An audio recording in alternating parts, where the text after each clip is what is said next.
The last blog for this class is SpaceChain's paved the way for high-speed blockchain processing in space with 7th payload launch.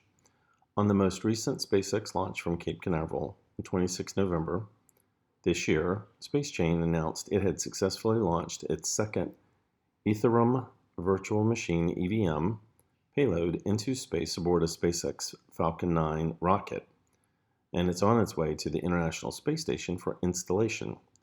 The mission marks SpaceChain's 7th successful blockchain payload launch into space and the second integration of its payload with Velas, the world's fastest EVM blockchain and open source platform for decentralization or decentralized applications.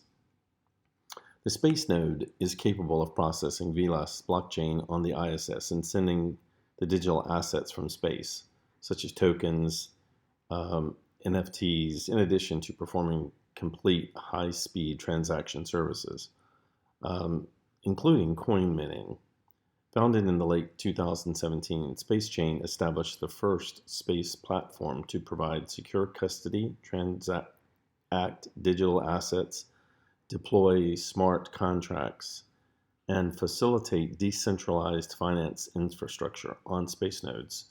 SpaceChain aims to bring advanced security and global asset access, integrating software-defined payloads to progress blockchain applications in orbit.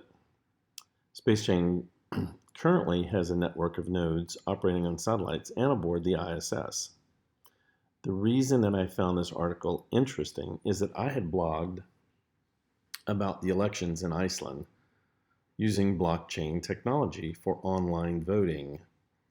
In that particular article, the thing to keep in mind is cryptocurrency blockchain technologies such as this particular instance of SpaceChain had suffered breaches, and using similar technology in speculative stages.